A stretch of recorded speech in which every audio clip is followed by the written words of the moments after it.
Hello, welcome to the Stellar Woman magazine, the Stellar Woman Show, the show that brings you thriving women's stories, knowledge, and experiences so that you too can learn one or two things, be inspired, and make a change in your life. We're here to bring about a change using knowledge from one woman to another. And we believe that in this way, we shall be able to change perspectives and reveal possibilities so that we can make the world a better and a brighter world. Today's issue of the magazine is wealth building, and we are really honored and really thrilled to have a stellar woman, Emma Wright. So, Emma, welcome to the show. Thank you for having me. It's amazing to be here and to be talking about wealth building. Fantastic. So Emma is many things, as we shall find out, but most of all, what we know, she is a financial management empowerment coach. She's a wealth strategist. She's the founder of Independent Wealth. She's a podcaster, and she works mainly with aspiring entrepreneurs to build their wealth and live a life that they love to by designing a bespoke wealth strategy and launching their independence game plan. I'm sure you want all of that. So we are going to be able to hear more from Emma and to learn from her. I'm really excited to be on this journey as well. So Emma, I know that does not define who you really are. So tell us more. Who is Emma Wright and what is your backstory?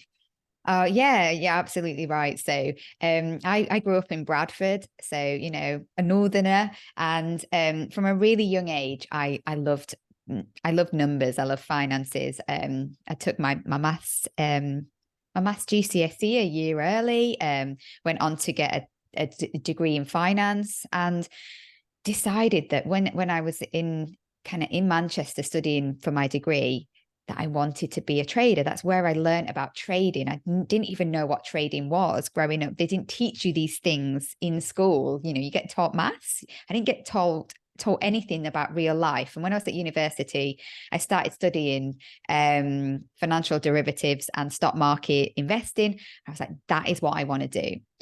I was in Manchester, just fresh out of university, and I was like, I'm going to London on my own. So I literally applied for a role for a major investment bank in London, Citigroup, who's a US investment banking firm, and got a role and moved and never looked back, never came back up north. And yeah, just kind of my career into the world of finances started. I was really determined to be, one of the women in the front office. And I worked so hard to not necessarily hard at doing all the things. I worked hard at putting myself forwards, being present, being on the trading floor, talking to people, networking, and I was so committed to getting that opportunity. Fantastic. Thank you very much for bringing us to speak. Who is Emma? And what was your childhood dream career? And are you doing that? Is that the same that you're doing today? Yeah, so I love that. I love that question, because one of the things that I've uncovered over the last 12 months is that one of my childhood kind of dreams was to be a marine biologist. I want to save the planet. And that is the mission now behind my business, behind my podcast. A big theme in my podcast is the climate and what we can do to reverse it. But when I was applying to university, I almost applied to be a marine biologist, to study marine biology. I studied triple science and A-level chemistry, A-level biology. It was in me to be in that career. But I think I was just a little bit bored of science at that age. I just thought, I looked at the courses, and the financial planning and financial derivatives just stood out for me. And I took that kind of change in direction. Intuition, nobody told me to do it. It was completely my choice. I made all my own choices.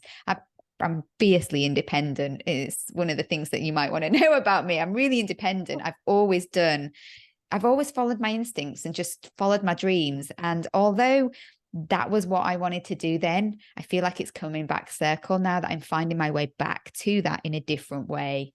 And I think we layer out, sometimes we forget that, don't we? Those inner child kind of passions. Yeah. But I think they do stay at the back of your mind somehow. Yeah. Oh, that's Totally. very good that at least you're going back to it. That's very good. And the diversion from sciences to finance. Wow, that's very good. Great story. I know that here we always want to tap into aspiring women's ideal stellar woman attributes. Tell us, what are some of your ideal stellar woman attributes? Do you know, I think this is, for me, it's being me. It's being like the girl next door. I'm not going to show up in a suit anymore. I'm not a I used to wear suits, especially when I was as a financial advisor, trying to fit in with the men in that world. And now I am unapologetically 100% me.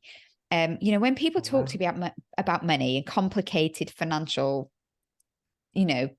jargon, all the jargon that's out there, one of the things that I love to do is just make it normal and bring normality to the word wealth. I'm a big believer that wealth is for everyone, and wealth really needs to be redefined. One thing that I would probably say I am is a wealth rebel. I want to create change because I want it to be accessible and desirable to everybody. So yeah, I think one of my stellar attributes is just that I make things really normal, and I connect people to the fact that and I do this in my own life. I live and breathe what I believe in, is that we have a gift of life every day, and we want to make every day, every part of our life amazing in some way. And I hate retirement planning. I hate planning for that future because nobody wants to retire from life. Let's create financial abundance and freedom and independence along the way. And I love to empower, women, especially women in business, to have that power to design their life and then make their finances fit into that. That's what I'd love to do.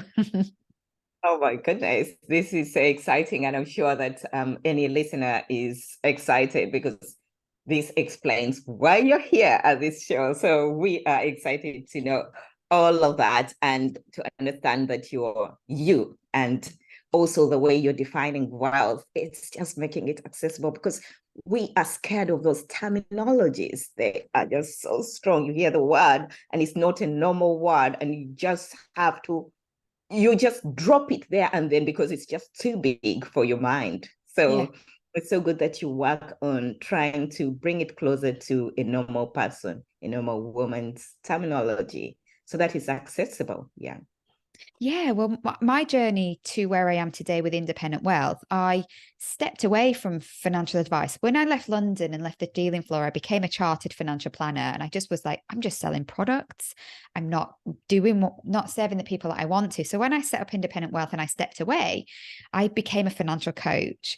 And I studied also not just the technical aspects of money and the practical things that we can do, but also our emotional connection to money.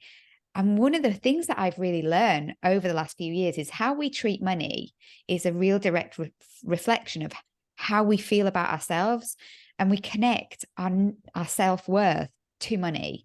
And one of the biggest things that I really want us all to think about is we are not money. Money is just an energy. It's just a tool that we can spend to help us to have a wealthy life. But you are everything. You are infinitely incredible, and you have everything in you to make money and then to spend it on what's right for you. And when I kind of, moved away from financial planning for a period of time to study my coaching, it really helped me to realize just how much we put people into square pegs into round holes. We say, we're going to sell you this product. You should do a pension. Well, who says you should do a pension? Maybe another way of building wealth is through a business, an entrepreneurship, property, other ways to make money. And that are more aligned to you. And it's all about that connection and possibility, and knowing that it is so possible for you. Oh, fantastic, fantastic. Now that takes us to this quick question. Just help us to really separate financial planning. I think you've sort of said it, but make it clear. What's the difference between a financial planner and a financial coach? Because you're both. Yeah. And there are financial coaches out there that aren't financial planners. And so when you're working with people, it's really important to know what you're working with. So from my perspective, there are different types of financial coach as well. So a financial planner is someone that's going to help you to map out your life and your finances through cash flow forecasting. So that's one of the tools that I use to help you to see what if you do this with your money, this is the impact that it's going to have for the rest of your life. So you're planning your life and you're planning your money. So a financial planner won't sell you products. They will map your money and help you to kind of see the impact of putting your money into various investment solutions. A financial coach helps you to be confident with your money. It helps you to be confident about what you do with your money. And there are different types of financial coaching. So some financial coaches focus really on the emotional connection and changing beliefs about money, limiting beliefs that we have about ourselves, and that they dive into mindset, So I've done a lot of work on mindset, understanding the power of our mind and our connection to our values and our beliefs. And it helps you when you understand you on that really deeper level, looking at your subconscious mind. 95% of the time we're on subconscious autopilot. So your subconscious is spending your money all of the time. So when you understand yourself on that deeper level, you can really understand what you're doing with your money. And so a lot of that financial coaching is about habits and making sure you have healthy habits for yourself that will then trickle into how you manage your money, creating healthy financial habits. The other aspect of financial coaching that I see is financial education. So helping people to understand how they can invest for themselves. So once you've got that financial plan, you've got two options. You can get an advisor to help you set it up if you want someone to do it for you, or you can do it for yourself. So it's coaching people about what is out there for you. What investments can you do? Oh, there's so many things you can set up now that are just like a normal bank account. And it's having the confidence and knowledge to understand the jargon that we use in the financial services, actually understanding it. Because when you understand it, it's not that complicated. It's not like when we go and see a lawyer, some of the terminology that a lawyer uses is like really complicated. Actually, financial terminology, once you understand it, it makes sense. And you think, oh yeah, that makes sense. And when you use it all the time, it just becomes second nature and your confidence builds. And you'll probably be way more knowledgeable than even some of the financial experts that you come across then. Trust me, because I've seen it. Yeah. So it's amazing. It's so empowering, tapping into both planning and coaching. Very good. I can see that. It's a big a no-brainer actually now that you need both. You need both. And I'm really thinking deeply about this as well. So we know that there's this concept of wealth building and you've tapped into it, but we want you to help us maybe distill it and tell us from your perspective, what does wealth mean? Great question. And it's one of the first things I dived into in the podcast because, my podcast is called Wealth Unchained. And that's because we are so disconnected to the true meaning of wealth. So when you look at the Old English word weller was the meaning well-being. So wealth, actually, the historical definition of wealth is to have well-being. Well-being is the ultimate kind of essence of someone who is living a wealthy life. Over the years, that's been kind of taken over by the wealth management industry, using that word wealth to say it's actually about money, because the wealth management industry wants assets under management. They want your money to invest, and that's how they make money fundamentally. And usually to get access to the wealth management industry, they want you to have a decent sum of money to justify their time and their fees. So we now misconceive the amount of money we have as how wealthy we are. So what I did was I have a few formulas for wealth, which really kind of unravels this connection of money. The first thing I did was I created little initialisms for wealth. So the W in wealth is well-being. The E is energy. The A is your abundance. The L is your lifestyle. T is for time, and H is for health. So when we break this meaning down, how are we in terms of our well-being, our general well-being? How good is your energy? Because are you spending all your energy working, and are you tired? Because if you don't have energy, you don't have wealth.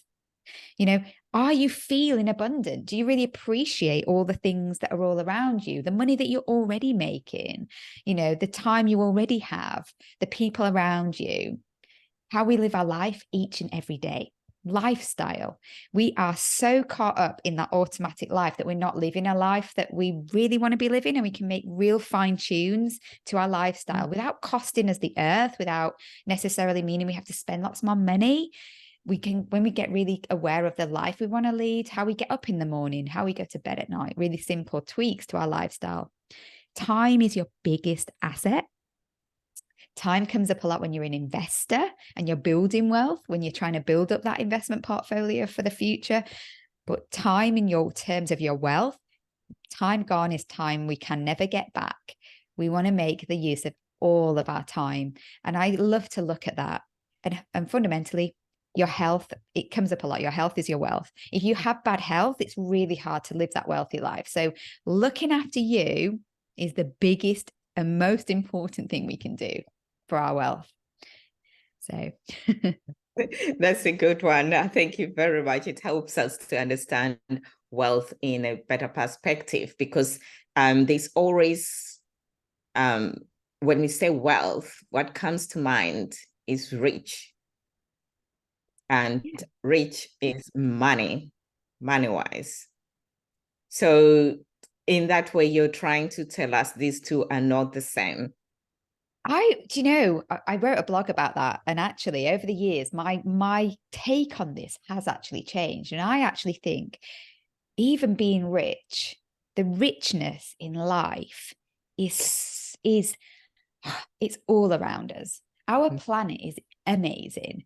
The richness in life. When I feel rich, my richest is when I'm walking on a beach and I feel the sand in my toes. When I go in the ocean and I swim, and the sound of the ocean is the same hertz of the 888 abundance frequency. You want to be rich? Go and put your head under the sea and embrace that nature on you. I think we can live a rich life. And I think richness and wealth are really connected. But it's, again, you could have all the money in your bank and still not be rich. Because I've seen people with investment portfolios where they have like £1 million in their portfolios, and they're not having a rich life. They don't spend their money. It's incredibly frustrating at the time as a financial advisor to be seeing them not spending their money. One of the biggest things I believe is that we want to leave £1 in our bank account when we die. Because we've spent it or we've given it away in our lifetime through charitable causes, through the people we want to support in their lifetime, our children, and we've had an incredible time along the way. That's what I think being rich is, and being wealthy. And are you living that? What's your rich life like? Yeah, absolutely. So there's a couple of things here. I'm just going to make sure the scuba diving, there is Swanton Sands, and then there is So let me talk you through kind of my rich life. So my lifestyle every day, I used to travel in my car all over the country having tea and biscuits as a financial advisor, and I hated it. It was not, I was in the car from 6 a.m. till 7 p.m. I was burned out. I didn't get to see my North Devon life. And when I had my children, I was like, something has to change. And I founded my business, and my business has given me the ability. I work from home. So we converted the garage here. I work from home. I'm overlooking my garden at the minute. And, you know, I see nature. I walk my children to school every day. I pick them up every day. We walk. I'm not driving. I'm not polluting the planet. And that's really big thing for me. I'm really passionate about doing my part to reduce my own carbon footprint. That makes me happy. It makes me feel rich. You know, and in the day, I'm doing something I love to do, talking about money, empowering people. So I'm really, you know, for me, work, I don't think of work as work. I think of my life. And as part of my life, I'm doing my business. And then part of my life, I'm doing my mummy duties. So some of the things that I've also brought in to really live a rich life is I got really clear on what else I wanted to do to be wealthy. And I really empower people to do this. I got really clear on what I wanted to bring into my life. So one of those things was I wanted to scuba dive. I wanted to be a scuba diver, and I didn't want to have to wait until Harry and Rose, my little children who are 2 and 5, were old enough to go to the Maldives to do it. Because when you have children, you realize maybe you can't do those sorts of holidays anymore because it's quite stressful. So I was like, I want to be a scuba diver. I want to be that marine conservationist. I want to get into that. So I took my scuba paddy in North Devon, and then I dived off of Lundy Island, which is an island off of North Devon, and I swam with the seals. It was amazing, and I can still feel that energy right now. And so I bring things into my life that I can do right here around my children, and I make sure that I do the things that I want to do in and around being a mummy and a business owner. The other thing that I did was that I really love hot and cold exposure. It's part of my health routine. So I joined the Saunton Sands Spa Hotel because the spa itself overlooks the beach. The beach is one of the most beautiful beaches. So I joined it, and it felt uncomfortable at first joining as a member, because, you know, the cost was higher than what my normal gym membership was. But I was like, this is what I want to do. I want to do yoga overlooking this beach, use the thermal spa, you know, every week. I don't want this to be a luxury. I want it to be my life. Wow. Right. So I joined, and now I go once or twice a week. I went last night with my mum. You know, it's something that I just love to do. And I love to be down there. I love to take the kids down there sometimes. And it's my time to be me. When I've been there, I come home a more happy mummy. And that's one of the things, unapologetically, when we make ourselves less stressed, you know, I'm not always there. I'm there twice a week, and I fit it into my schedule, and I prioritize it. Wow. And then I'm trying to create a life where I can travel. So my goal is next August, once the kids are off, to go to Sri Lanka for the month. I want to go to Sri Lanka. I want to show Harry and Rose the elephants that I saw and the blue whales that I saw when I went to Sri Lanka last time, because I want them to experience the world. So I'm building in these really amazing life goals right now, not when I'm retired. And that's why I'm living and breathing and trying to live my best life, to kind of do it for me and show that this is possible for anyone, because I'm no different to anyone. I'm just a normal person from Bradford who's really got clear on the life that I want to lead by design. I love your rich life. It's amazing. I think all of us, we're going to just have to copy that and go down to create it. It's amazing. Lovely, lovely. Thank you very much. Now, I know that you work with both women and men, and we just want to tap into your experience. What is the difference in the way women approach wealth or wealth building? And does that differ from men?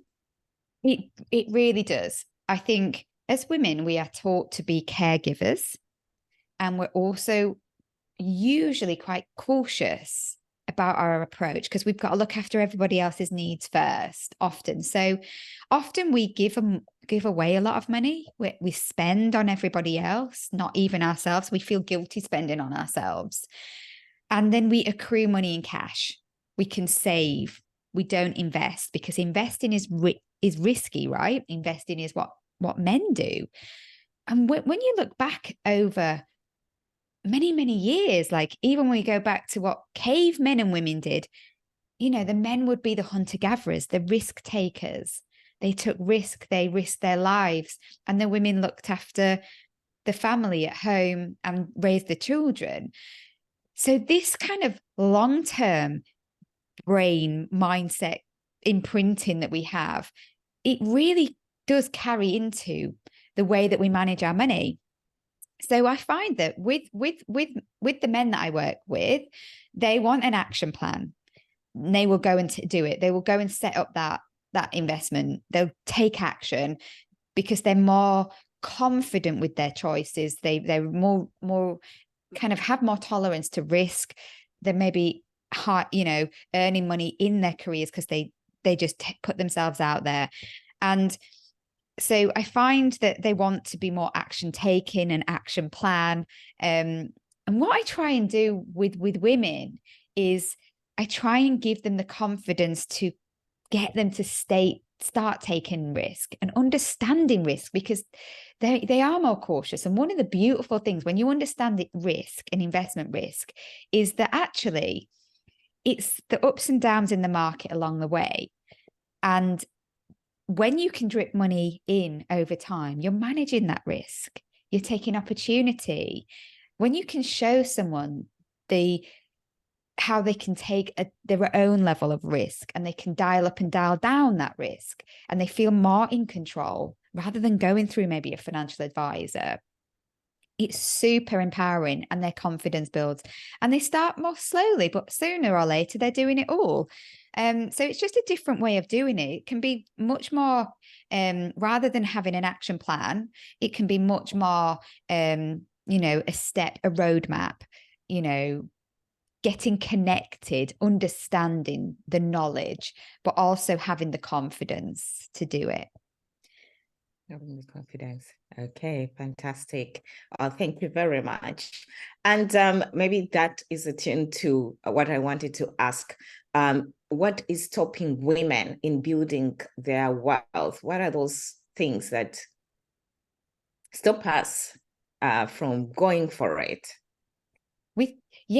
I think there was a couple of things. We often undercharge. We're massive underchargers because we don't believe in our value. And also we connect our self-worth to the prices that we charge. If we are entrepreneurial women, we often we charge by the hour, which we shouldn't do. And we think an hour of our time is what we should be charging, and we undervalue ourselves massively. So undercharging is something that we really do a lot as women. When we undercharge, we are missing out on building and accruing that wealth over time. So it has a big impact. And we also overgive. We overgive massively.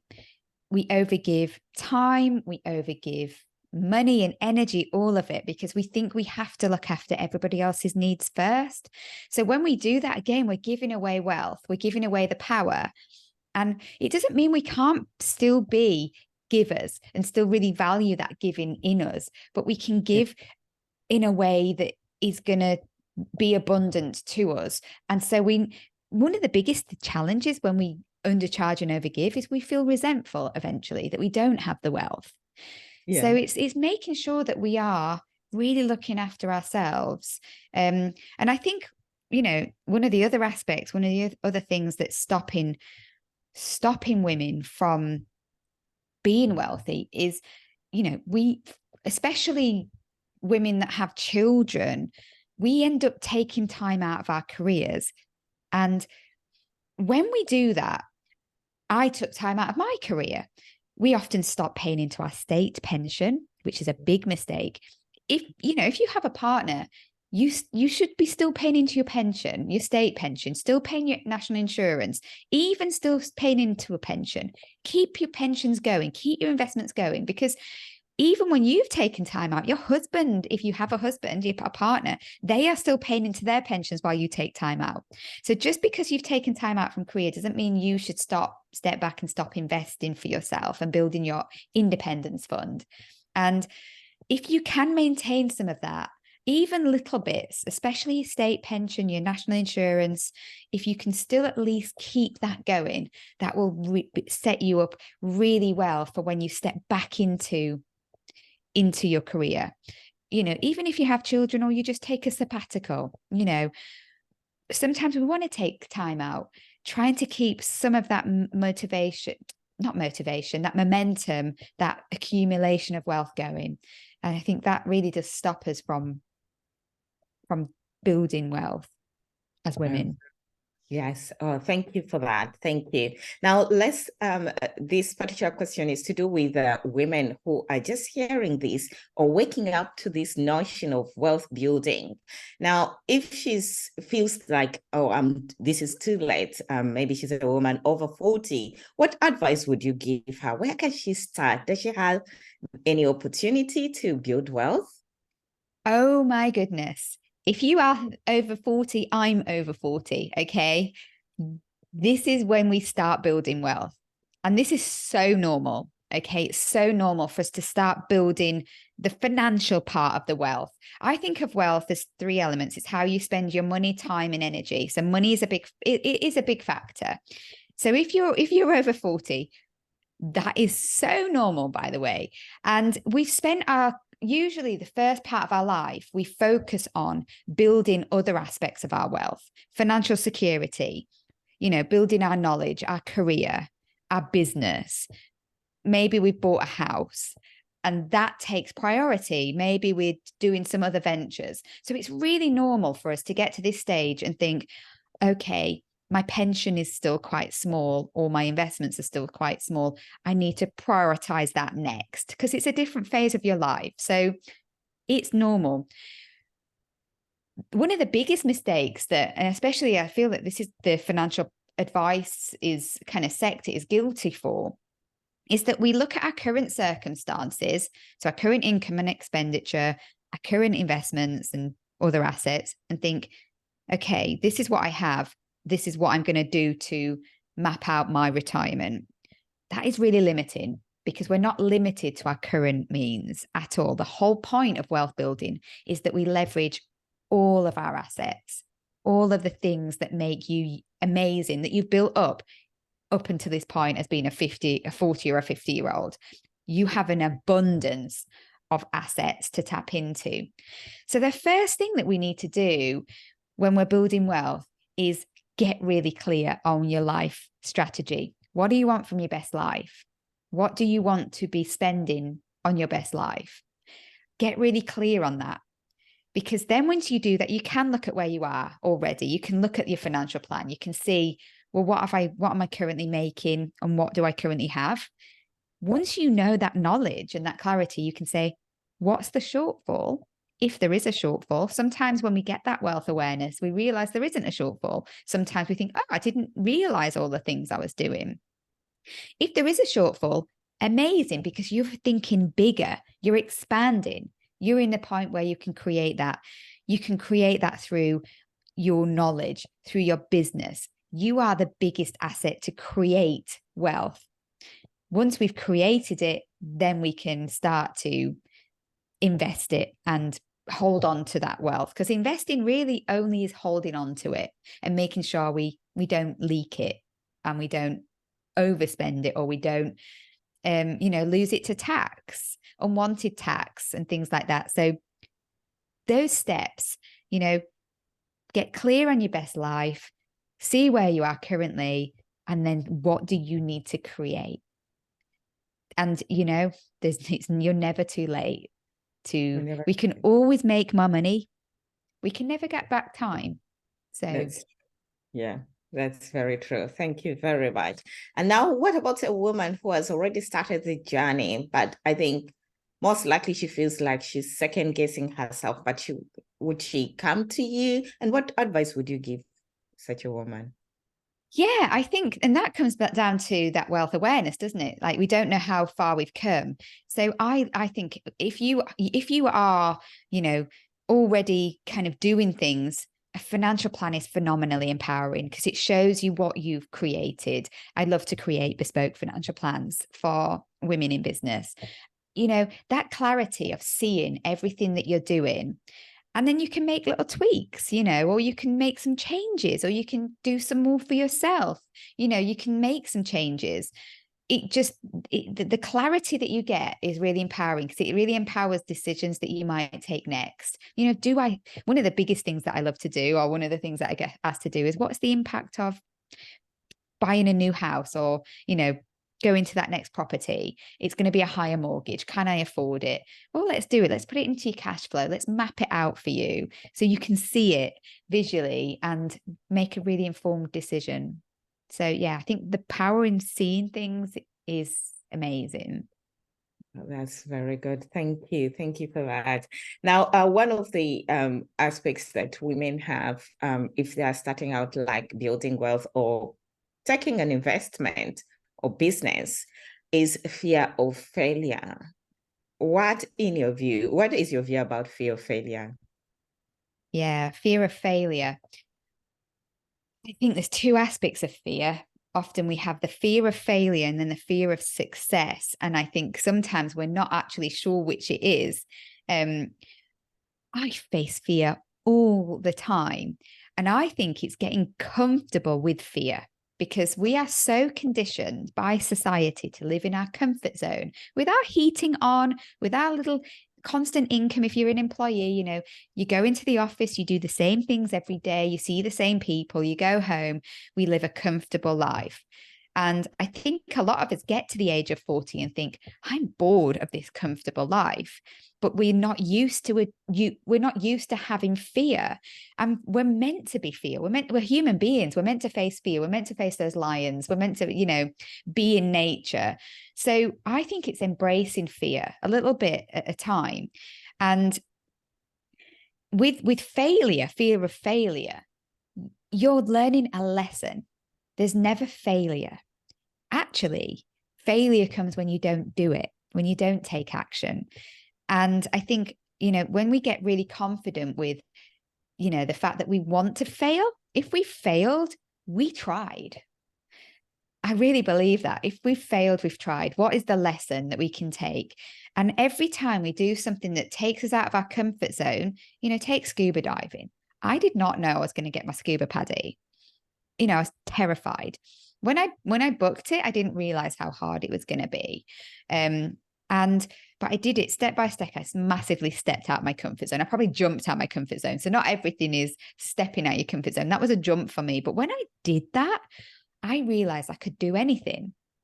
So sometimes when you're trying to overcome fear of failure in your career, doing something in your personal life that stresses you out and creates that stress response, which is excitement as well for that short period of time, can then take you into your business as a more powerful woman, because you are stepping out of your comfort zone and you've shown you can do it here, so I can do it in my business as well. So little steps out your comfort zone. Every time you step out your comfort zone, your comfort zone is expanding, and that's expansion. And eventually all those things that you feared become a part of your comfort zone. It becomes normal. So yeah, I hope that's a little bit of my take on fear of failure. Yes, definitely, definitely. It changes the mindset. Thank you very much. Now, have you failed at anything before? And what was it? Oh, fail at so many things. I took, actually, just taking me back to last time we spoke. You know, I remember when I first went for the job in the investment bank front office. You know, I was going to get on the trading floor. No, I didn't want to be in operations. I wanted to be on the trading floor. I got the opportunity to interview. It was awful. It was awful. I was so nervous. I failed. They said no. I went back with my tail between my legs, back to ops. Here I am, not on the trading floor. I did not give up. What I did was I was like, what was I went and said, why didn't you give me the job? Why didn't you say yes? What are all those lessons? And then I went back and I got the job. because I'd addressed everything. And not only did I show them that I addressed everything, I just went back and fundamentally I was going into the sales trading desk. That was a really key part of sales, because when you are a good salesperson, and everyone has to love sales, we need to reframe sales, right? Because sales is sometimes an icky word. All you're doing is making an offer of your amazing service or product. You're putting yourself out there and you're denying someone your offer or service if you don't make that offer, right? But so in sales, one of the things they want you to do is come back and try again, because in sales, you might not get the yes straight away. People aren't ready to buy from you. People aren't ready to take your service. So that showed them, I come back. I showed them that I've got what it takes for sales. That's very good. Yeah. So. That's really, really good. Thank you very much. Now, as a woman entrepreneur, you make lots of important decisions. Now, help the Stellar Women subscribers. What key lessons have you learned in decision making? Especially now we are talking about investment, all of those words. Yeah. What are the key lessons? Around investments, I guess my first key lesson is, what was I going to say? It was in my head then. The key lessons. Can you repeat the question? Sorry, love. Yes, important decision in that you've learned in decision making. Decision making. That's it. Sorry, love. So decision making. I would say the biggest lesson that I've learned probably over the last 2.5 years is to trust your decision making. Step into the word trust. So trust is something that we don't trust ourselves. We don't trust. We think that we have to go and ask our mentor, our mastermind, and we want to do something.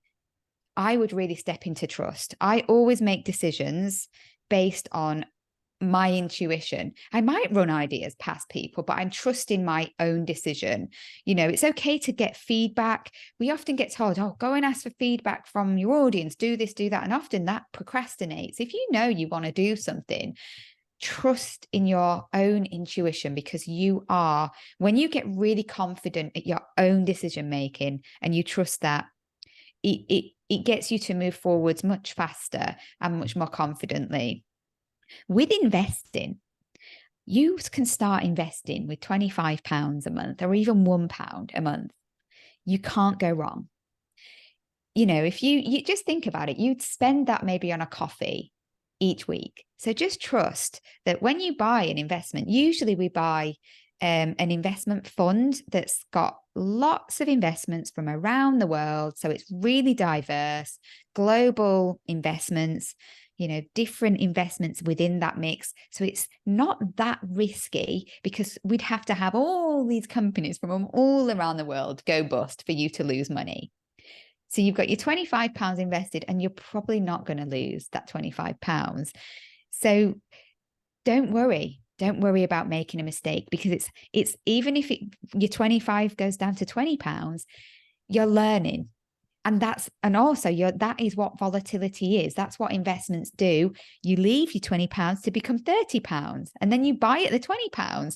You can't go wrong with it. Just knowing that, you just need to get started and trusting that you're learning, and there's no perfect way of doing it. It's just getting started that's really important. Oh, very good. Thank you very much. Now, what future do you envision for women?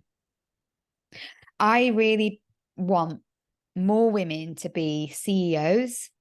I want more women to have more of the wealth in the high, up there, because when women have money, they do good things.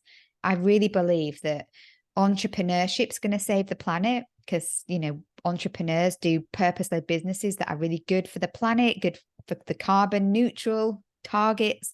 And I think if women can get out there and launch their purpose-led businesses, if they can charge the right amount and make more money they need, then they will invest into charitable causes. They will support the planet. It will be so much better. So it's getting that kind of propellant for women into those roles, into those senior positions in business as CEOs, I really believe that the future of women is amazing. You know, the only way is up, right? When you feel like there's not many women up the kind of the ladder of careers, you know, the only way is up. So we can climb and we can keep going. And I think that the future is very, very, very positive.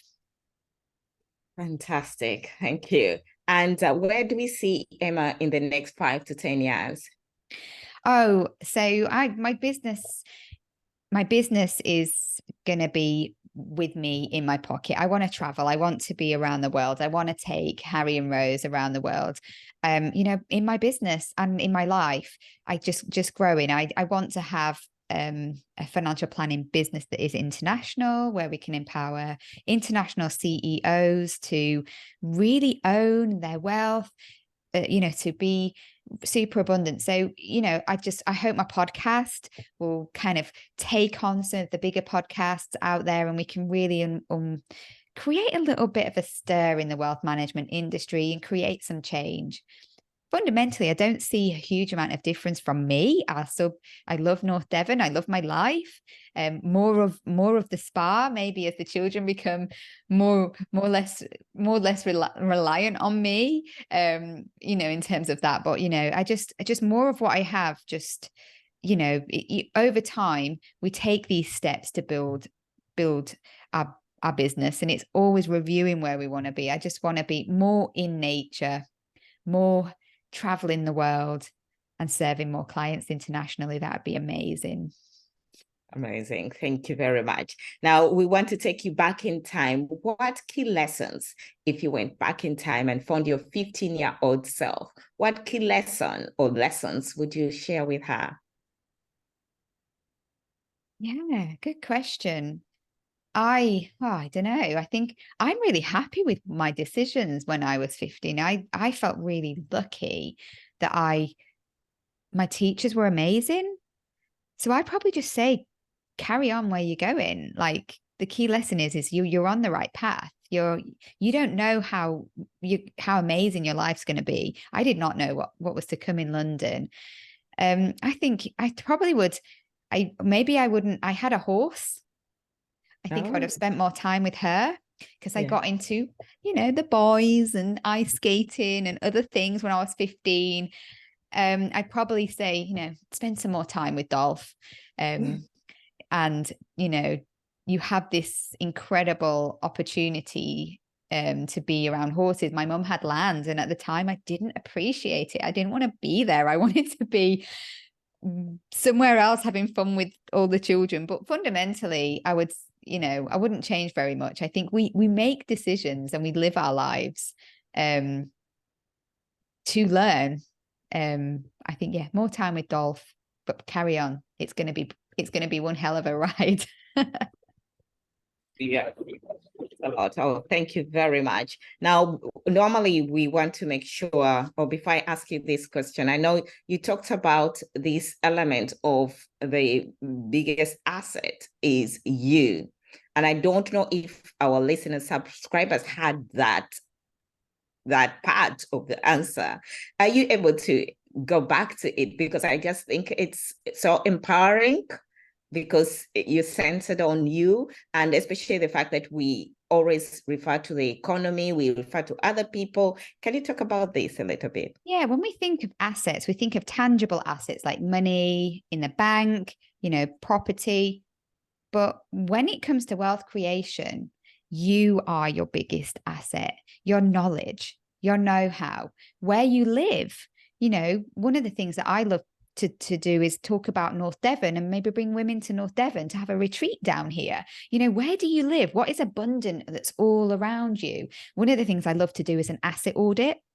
And that sounds really boring. It's really not. An asset audit is looking about all the things that make you unique, that's amazing about you. What do you know that nine other people don't know? You know, what do you love? What gets you jumping out of bed every day? You know, what can you do that you want to be doing more of? You know, when you do those kind of like asset audits, and you think about the networks that you have, the people you know already, and you get really clear, and you build like this web it helps you to get really excited about what you can build for yourself, because you realize that you have an abundance of incredible assets, from where you live to who you know to what you are and what you already stand for. So yeah, you are your biggest asset. You are your biggest asset. So that's really assuring. So before we leave, and we're so grateful, please leave one challenge to the stellar women to help them to kickstart, boost, whatever it is, their wealth building strategy. Yeah, I guess the challenge could be to, once, maybe once you've done the asset audit and you look at kind of that aspect of you, is to really get clear on what your best life is. What is your life strategy? What do you want to be, do, and have in your life?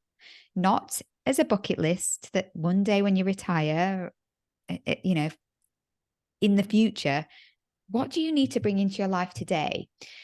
Get really clear on what you want to spend. You might be, sometimes when we're looking at spending, we look at essential spending, our mortgage or our rent, our bills, and we live to that limited need. We need to make this, and then we don't make what we want in our lives, for our holidays, for our experiences, for our lifestyle, for our, do you want a nice wardrobe? What do you want to be, do, and have?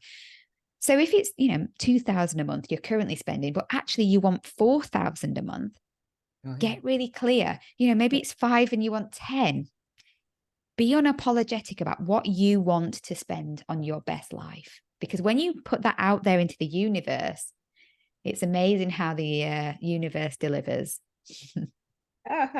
Thank you very much. It's been amazing having you and you sharing your precious time with us here on the Stellar Woman Show. Now, before we leave, we want to make sure that our viewers, listeners, subscribers can be able to, if they've listened, they want to get in touch with you. Where can they find you? Yeah, really great question. So they can find me on the Wealth and Change podcast, Apple, iTunes, Spotify. I'm also on Instagram, at My Independent Wealth. And my website is www.myindependentwealth.com. So yeah, really easy to find me. Oh, fantastic. Thank you so much, Emma, for spending your time sharing your knowledge and helping us to change perspectives. I've learned so much knowing that I'm the main investment, I'm the main asset, but also knowing about fear of failure and also doing my financial creation, my own dream life, whatever it is, my rich life, my wealth life. Yes. It's been amazing. And I'm going to have to listen again on how you've done yours to copy mine. So Yeah. it is Stella, your host for the Stellar Woman Show and the editor-in-chief of the Stellar Woman magazine, and our amazing Stellar Woman, Emma Wright. So thank you again. Until next time. Bye-bye.